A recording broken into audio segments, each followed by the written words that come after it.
moltissime cose e andremo poi ad indagarlo nelle sue metamorfosi. Allora, se mi permettete, io condivido con voi il mio schermo in modo che ci sia un viaggio attraverso parole ed immagini. Allora, faccio così, ecco.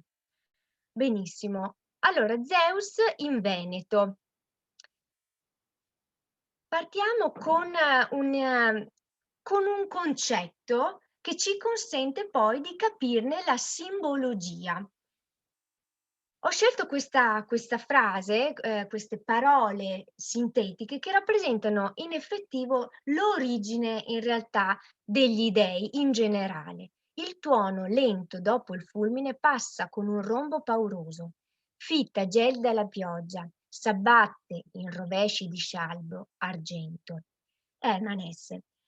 Il fulmine l'ho, chiaramente riportato a noi perché è uno dei simboli che vengono associati al personaggio di Zeus, anche se poi insieme andremo ad indagare che Zeus, avendo questa grande capacità di metamorfosi, verrà poi rappresentato in tantissime forme diverse.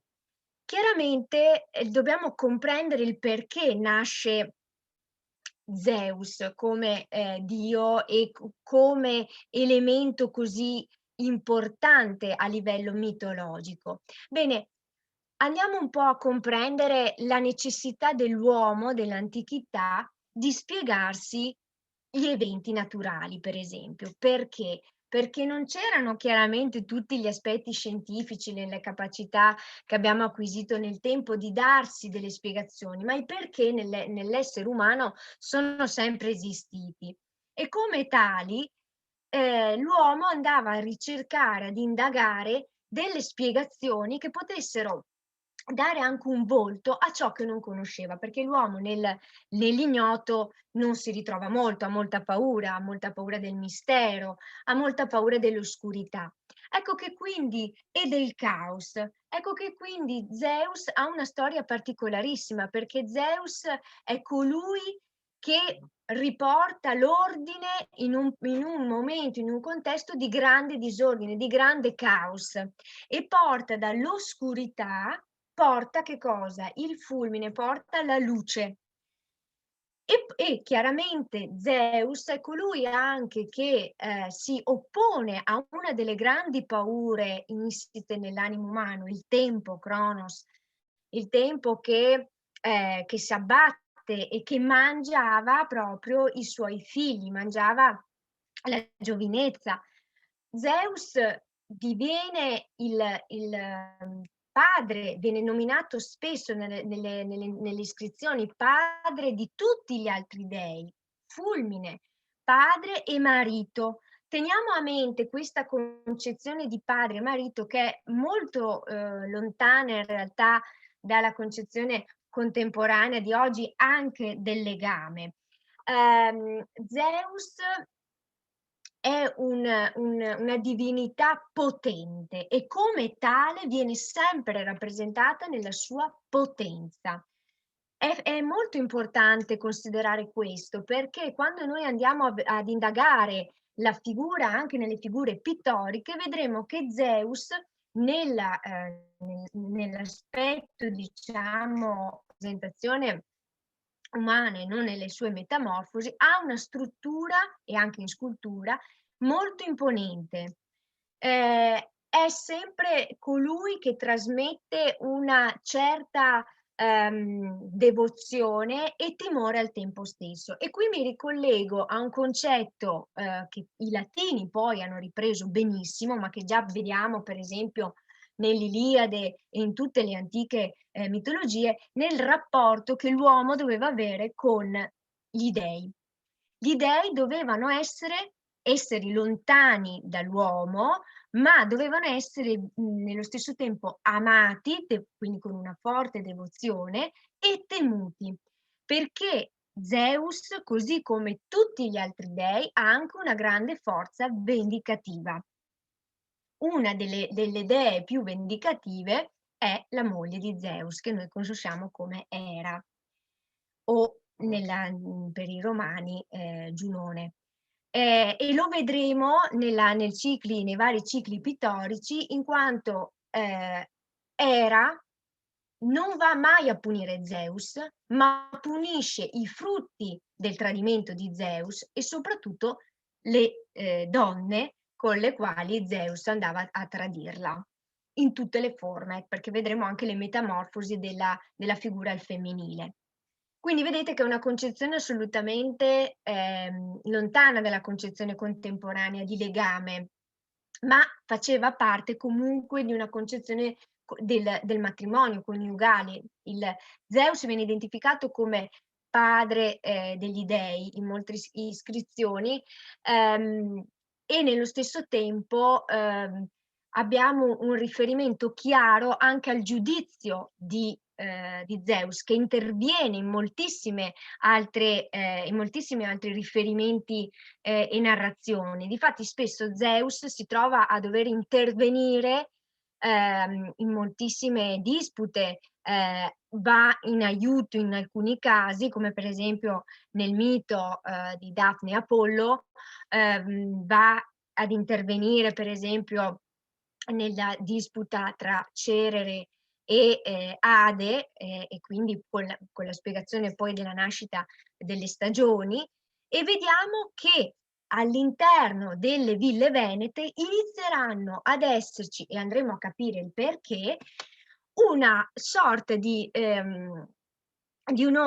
unione molto equilibrata tra tutti quegli elementi di natura più spirituale, vicino per esempio alla devozione cristiana, e anche tantissima mitologia.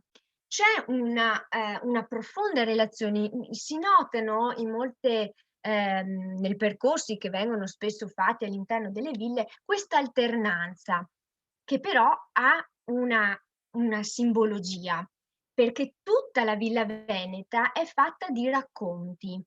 La villa ha un racconto nella sua struttura e ha dei racconti che vanno a narrare molte volte anche la volontà del padrone della villa veneta, di cosa voleva trasmettere.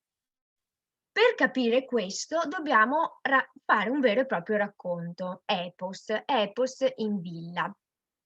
La villa veneta nasce all'inizio come delizia, nasce come all'inizio originariamente come luogo quasi di villeggiatura per poi finire, dopo il stato di terra che diventa molto importante per i signori veneti, è un luogo produttivo. Quindi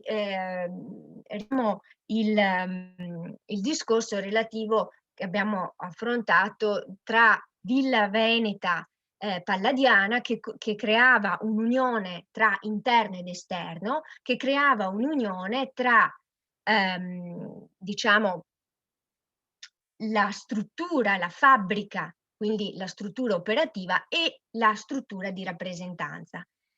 Attenzione che però la Villa Veneta era strettamente connessa a che cosa? Alla natura. E la Villa Veneta sorge come centro anche di ozium, inteso proprio come un ozium che riprendeva l'antico concetto dell'ozium. Cosa voglio significare questo? L'ozium era strettamente connesso ad un loco amenus, quindi un luogo piacevole, un luogo in cui si poteva ritrovare una dimensione anche intellettuale, spirituale, in cui la natura era una natura ordinata, una natura benigna, che consentiva di staccare, diciamo, tutto quello che era l'attività lavorativa, quello che riguardavano tutti i rapporti in cui si impegnava l'uomo in attività, e si prediligeva invece quello che gli antichi romani definivano l'humanitas, cioè uno sviluppo del sapere che andava a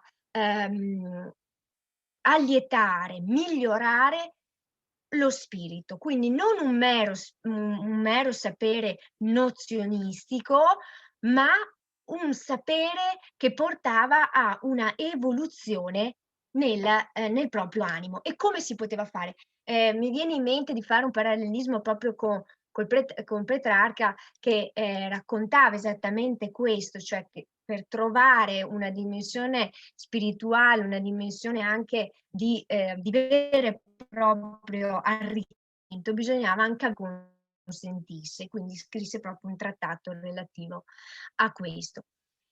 Le ville venete quindi conciliano l'operatività, quindi tutto quello che riguardava le vere e proprie attività connesse alla terra produttive, perché in Veneto ci sono un sacco di luoghi in cui l'agricoltura ha dato moltissimi prodotti, moltissimi frutti, creando grandissimi centri produttivi, e poi chiaramente andando a riscoprire quegli antichi saperi che nel Medioevo erano stati completamente banditi.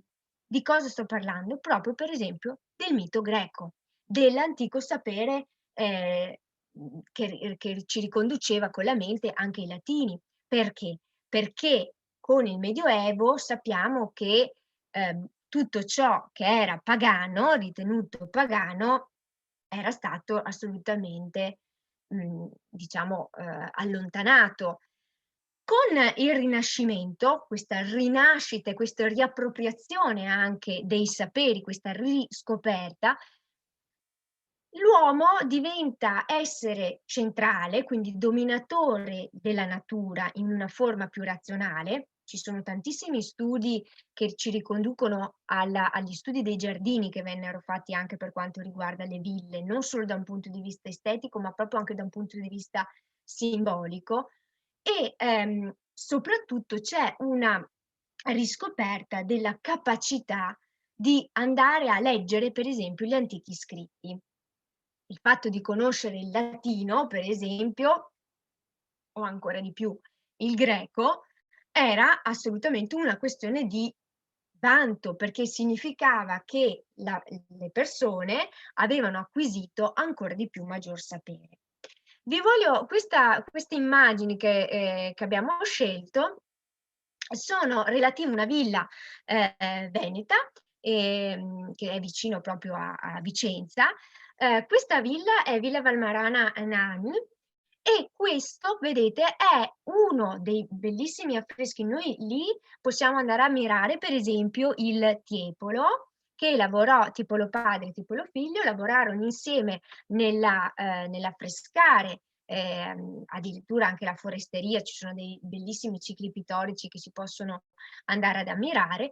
Ma nel nostro contesto di epos, di racconto, vi ho voluto mostrare, vedete, quest'immagine che rappresenta un vero e proprio sacrificio, in quanto il sacrificio era una pratica greca che veniva in realtà in moltissime culture veniva utilizzata, e che si rifà proprio a un episodio specifico relativo all'Iliade, in cui c'è questo sacrificio, questo diciamo momento di sacrificio in cui c'è però poi l'intervento di una dea per dimostrare quanto legame ci fosse tra l'uomo che sperava nella benevolenza degli dei, anche in riferimento all'inizio di una guerra. Vedete che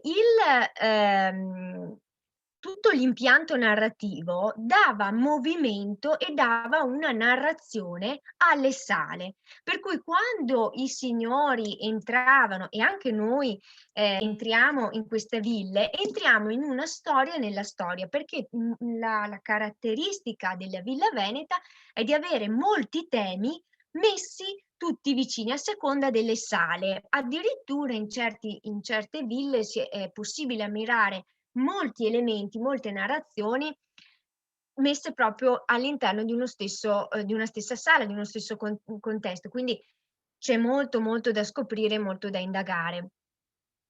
Perché ho posto questo? Perché questo ci apre il concetto dell'unione proprio tra l'antico e la scelta stilistica che veniva fatta dal signore della villa, che spesso e volentieri andava a commissionare determinati cicli pittorici proprio per un filo conduttore che avrebbe anche descritto tante volte la famiglia stessa.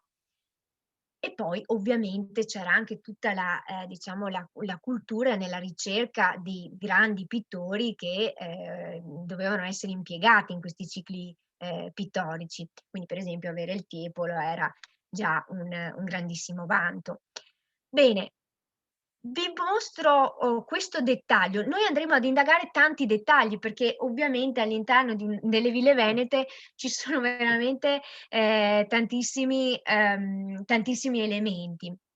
Questo dettaglio, è un dettaglio che si trova in un'altra villa molto bella, a Caldogno, sempre vicino a Vicenza, e si chiama appunto, Villa Caldogno, proprio grazie alla famiglia Caldogno che, fu una famiglia veramente molto importante anche da un punto di vista di produttività, sia agricola e, non solo. Questo dettaglio, l'ho, scelto appositamente per dimostrare quanto questo è proprio posto in un soffitto all'ingresso della proprio all'ingresso di questa villa, della loggia.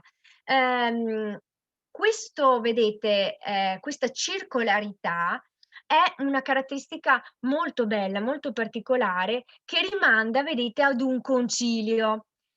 Infatti questo è il Concilio degli Dei.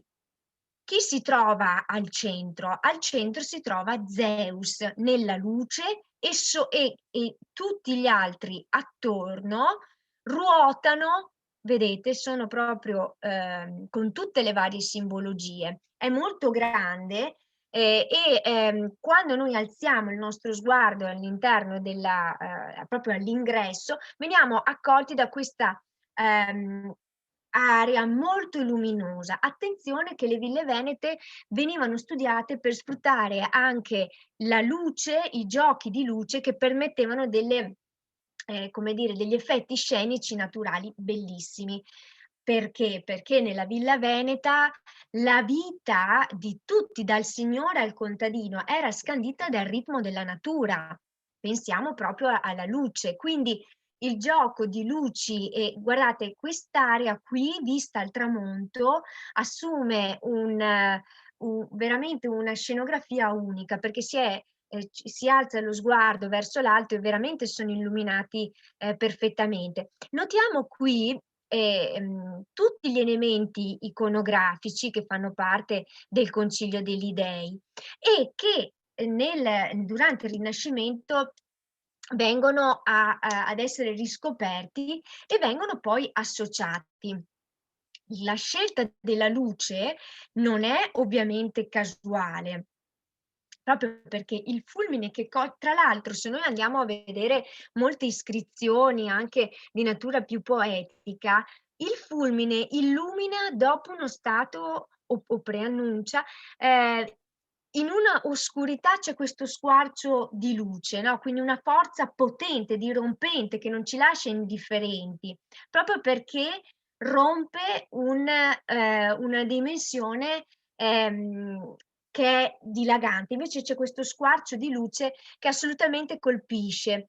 Ecco, Zeus come forza non è sicuramente una forza di quiete, una forza, che non scuote l'animo. Ecco, un altro riferimento mitologico, e su questo, mi devo soffermare, un attimo, è proprio la necessità dell'uomo anche di comprendere l'equilibrio e la rottura dell'equilibrio. Ci sono dei che mirano all'equilibrio. Esempio, Apollo, dio della luce, dio delle arti, un dio che, attenzione, anche in ambito di arte, sicuramente non veniva associato a degli strumenti musicali che scuotevano l'animo. In opposizione, vedete che c'è sempre poi il doppio, in opposizione c'era Dioniso, il quale Dioniso attraverso i suoi riti, la sua ritualità, i suoi seguaci, aveva tutta una dimensione che andava al contrario a scuotere l'animo umano. E così come Zeus, per ammettere, diciamo, la dimensione di luce, quindi questi concili, pensiamo ai banchetti famosi, no? Bisognava ammettere anche il suo opposto, quindi l'oscurità, e nasce così, diciamo, tutto quello che riguardava l'Ade, gli inferi, e quindi una dimensione contraria. È ovvio che la figura di Zeus si trova al centro proprio perché una figura importante anche per gli equilibri, per tutte le narrazioni. Zeus compare veramente spessissimo nelle narrazioni e viene appunto a nominarsi come punto di riferimento per tutti gli dei che devono comunque ruotare attorno a questa figura. Ripeto, spesso è anche coinvolto nel giudizio, spesso è coinvolto nelle dispute. Chiaramente Zeus viene riportato nelle ville venete perché è anche un elemento di grande narrazione su cui si possono davvero trovare tantissime tematiche. Ecco, questo vedete il concilio qui a Villa Caldogno, e questa è l'architettura che diventa comunicazione. L'architettura è meravigliosa, è stile palladiana, voluta appunto dalla famiglia Caldogno. Da queste vetrate si accede percorrendo, vedete questa scalinata, è bellissima, io la consiglio di andare a vederla. E da qui poi, quando vengono aperte tutte queste finestre, entra proprio la luce e il concilio si trova nella parte superiore. Quando uno accede, viene a trovarsi all'interno, guardate questa luce, io ho scelto l'immagine perché dà veramente una luce straordinaria, no? Che ci porta a una luminosità incredibile. Attenzione, quando si entra all'interno della Villa Veneta, vediamo che il ciclo, ripeto, della quotidianità di villa, in questo caso ho scelto questo dettaglio, ce ne sono molti altri, qui stanno giocando a carte, è il gioco delle carte, quindi del divertimento, si accosta però, e qui tra l'altro, se uno volesse andare ad indagare ancora di più, c'è proprio lo stemma della famiglia Caldogno, e nella parte opposta, ma magari un giorno faremo una lezione proprio su un incontro proprio su Villa Caldogno, nella parte opposta c'è lo stemma della moglie del proprietario di Villa Caldogno, e qui però notate che ci sono tutta una serie, anche questi elementi meravigliosi, una serie di riferimenti e quest'unione meravigliosa tra ciò che è tra questa mitologia, questo riferimento all'antico, e poi il fatto contemporaneo a loro, quindi le attività di villa, quindi le attività che raccontavano cosa accadeva all'interno di questo meraviglioso salone. Non a caso il concilio invita al banchetto, e difatti all'interno delle ville venete venivano svolti grandissimi banchetti, moltissime feste. La musica, per esempio, molti dei vengono rappresentati in un momento di festa, in un momento di gioiosità. In alcune ville addirittura vengono, per esempio, ripresi tutte le dispute relative, faccio riferimento per esempio a Marsia, o addirittura alle dispute con Apollo e Remida. Ci sono tanti elementi che si possono scoprire in merito a questo, proprio perché il mondo della villa era un mondo fatto di cultura, fatto di questo ozium meraviglioso che creava un continuum tra il passato mitologico e poi il loro contemporaneo. E la cosa straordinaria era diciamo l'unione in un equilibrio perfetto in tantissimi cicli di narrazioni diverse che trovavano un estremo compimento all'interno di queste sale che prendevano vita attraverso queste narrazioni. Quindi la villa era veramente un racconto continuo, un racconto del loro contemporaneo, ma un racconto anche di ciò che era stato e che doveva essere scoperto. Ecco, questo è un dettaglio. Quando si vanno a visitare le ville, la cosa, straordinaria è la possibilità di soffermarci su dei dettagli, alcuni molto grandi, altri proprio più piccoli, che però creano una sorta di indagine che si può, percorrere attraverso lo studio delle simbologie. Allora, Zeus tutti lo conosciamo come, colui che detiene i fulmini. Difatti in moltissime rappresentazioni viene a identificarsi con quel simbolo diciamo dell'iconografia.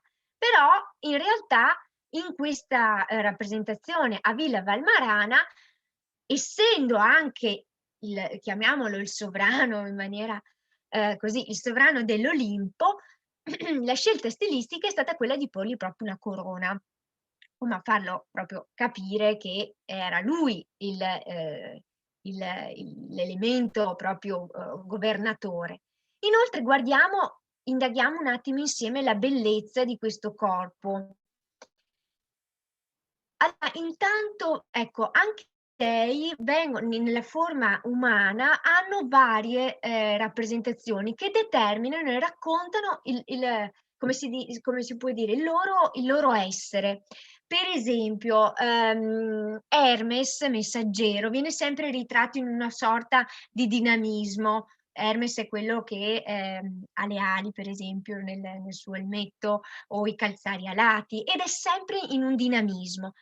Artemide ha sempre un atteggiamento quasi più remissivo, difatti è una dea, associata tra l'altro alla luna e, che ha a fianco a sé spesso e volentieri la cerva, quindi una dimensione assolutamente differente rispetto magari a delle, dee con maggior, pathos, che quindi mi viene in mente una Venere che è sempre ritratta in tantissimi cicli pittorici, come una dea nella sua nudità bellissima, forma di libertà e anche di grande emozione, proprio quell'emozione derivante dal suo Zeus, Giove per i romani, ma io, la, dicitura, Zeus è ritratto anche fisicamente il suo emana potenza, emana,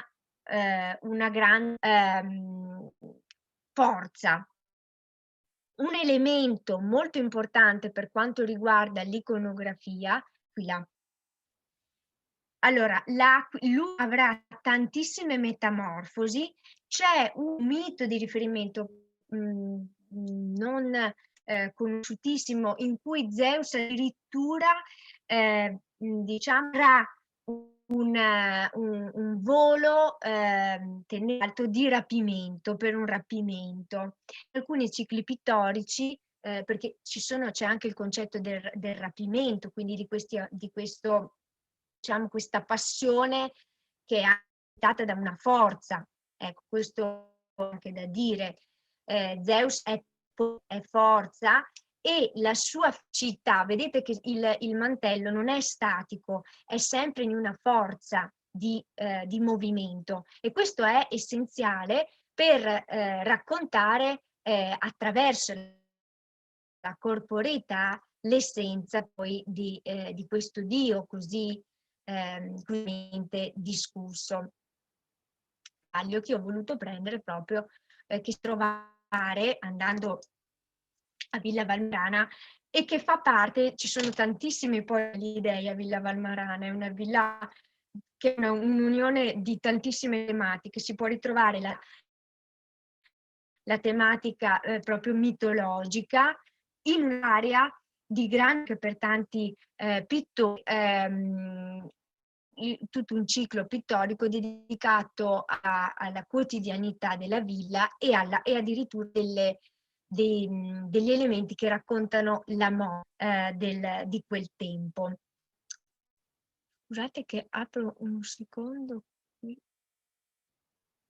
Okay. Dopo leggiamo. Okay. Magari rispiego allora. Ehm, ecco, qui entriamo nella dimensione, della La allora questa, ci troviamo invece a, Villa Emo, altra villa meravigliosa. Questa villa ha una serie di cicli relativi a Zeus e, qui andiamo ad indagare, a trovare degli elementi. Mostrarvi, vedete questo elemento qui, non c'entra chiaramente con tutto quello che riguarda il ciclo pittorico qua sotto, però era farvi capire quanto l'aspetto della spiritualità diciamo connessa alla Cristo caso, veniva spesso e volentieri poi posta a gran gioco strutturale pittorico vicino a alle altre immagini, agli altri cicli ed affreschi. Allora, vediamo questa storia, è una storia bella che però ci consente di capire la che è il cambiamento. Molti dei avevano questa capacità di cambiare aspetto, di tramutarsi anche in animali, in elementi, dopo vedremo addirittura atmosferici, e gli consentiva quindi di ancora di più un grande. Allora, in questo caso Zeus da colui che diciamo il cadere nella tentazione, il cadere nella passione. Difatti, Zeus è in questo caso innamorato, è attratto da questa giovane fanciulla che cede alla potenza di Zeus. In questo dettaglio notiamo che da queste nubi si vede la forza di Era, la quale scopre Zeus e scoprendo Zeus immediatamente non si rifà su Zeus mai, ma si rifà sulla povera malcapitata di turno. In questo viene a chiamarsi come Io, la quale Io viene tratta a sua volta da Zeus, il quale Zeus ha la capacità di tramutare le sue amanti e in questo caso la trasforma in una giovenca. Vediamo a lato il fatto che Era non si lascia ingannare da Zeus e fa rapire la giovane Io, che era proprio stata tramutata in un animale. Zeus però non si lascia assolutamente scalfire e non si lascia abbattere e quindi fa intervenire, e qui vediamo un altro dettaglio, Hermes, che attraverso che cosa? La musica, e qui ricompare il tema della musica perché è una tematica che viene utilizzata molto spesso nella mitologia e che viene poi utilizzata all'interno di tutta la Villa Veneta. Vedete, attraverso la musica farà addormentare l'aiutante prediletto di Era, che era questo gigante dai 100 occhi. Vedete qui. Nel momento in cui lui si assopisce, vedete la potenza e anche la ferocia, perché quando noi andiamo ad analizzare la potenza divina, vedete che non c'è perdono, c'è la vendetta. In questo caso vedete che Hermes uccide, c'è proprio il taglio della gola, il povero gigante dai 100 occhi. Sempre per volontà di Zeus, chiaramente. La storia si conclude e va a raccontare che cosa?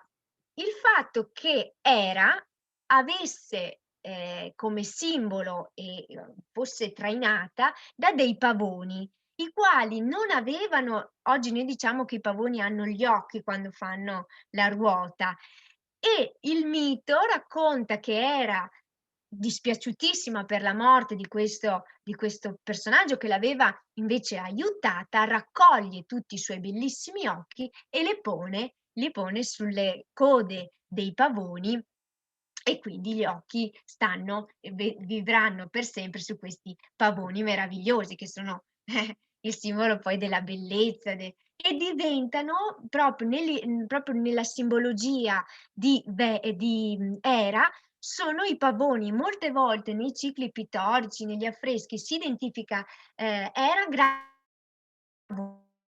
qui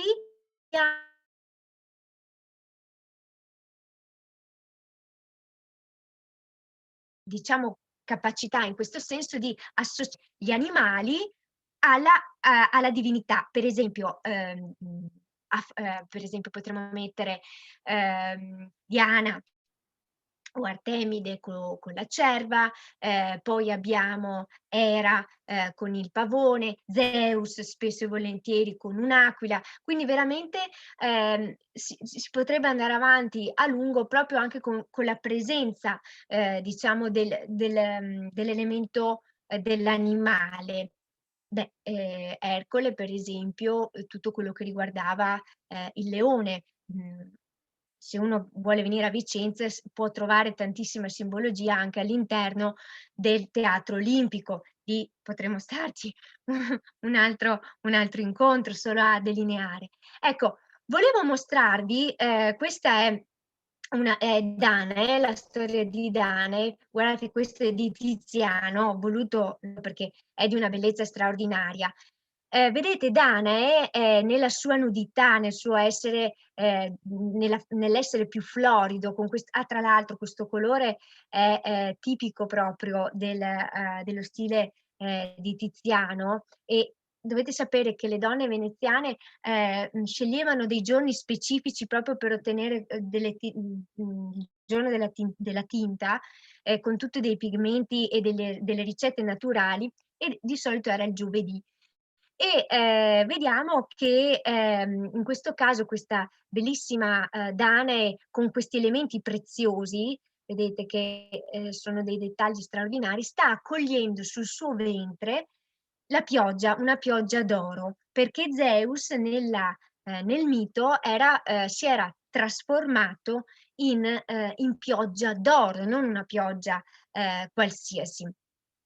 E vediamo e tra l'altro ci sono tutta una serie di riferimenti, vedete lei su questo letto, a baldacchino molto probabilmente, con una conciatura che rimanda però a una contemporaneità, chiaramente di Tiziano, e poi questa nudità, che lascia, spazio al canone estetico classico di quel tempo, in cui la pelle bianca era assolutamente una ricerca estetica profonda, uno sguardo, vedete, non è uno sguardo sensuale.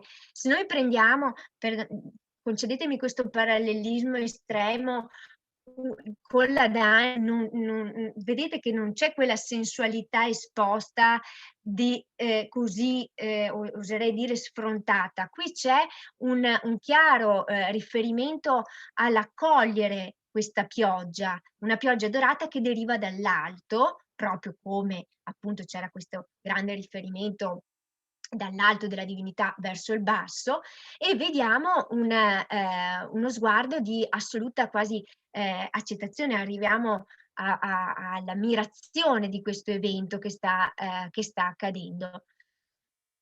Quindi Zeus viene a trasformarsi in moltissime forme e consente, alla natura anche di manifestarsi, ora in pioggia, ora in fulmine, e chiaramente anche in tantissimi animali, diversi.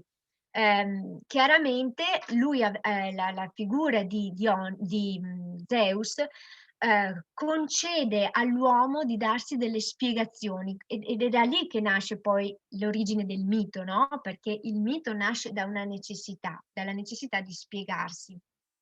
Ecco, nella Villa Veneta la cosa straordinaria è la possibilità di andare a scoprire tantissime storie all'interno di un unico edificio, che diventa, quasi una sorta di tempio tempio della bellezza, perché la villa veneta, se da una parte è un'attività estremamente legata alla fatica, alla natura, c'è anche la contemplazione della bellezza. Non a caso noi abbiamo il Palladio che insegna.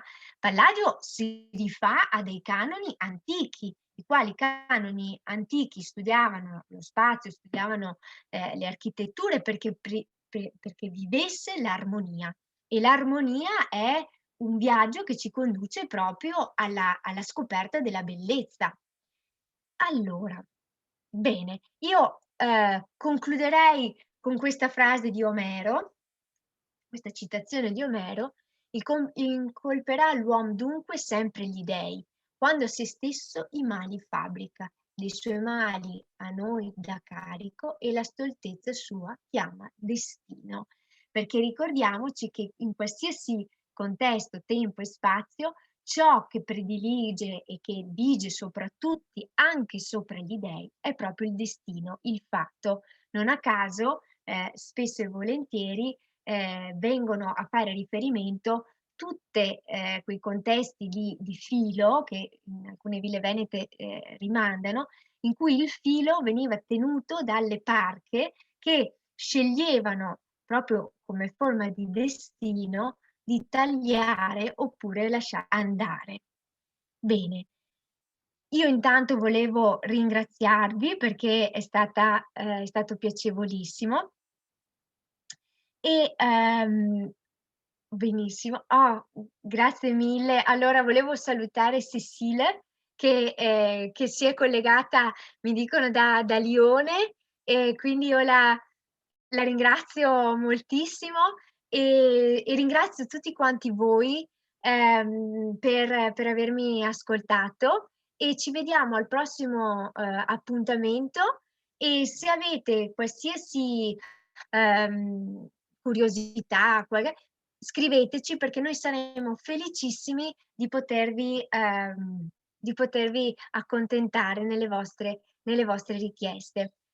Grazie, e se avete scusate, l'ultima cosa, se avete delle curiosità potete sempre scriverci e noi saremo felici anche di mandarvi delle curiosità e delle risposte. Con questo io vi saluto e vi auguro una buona serata. Grazie, grazie infinite, arrivederci.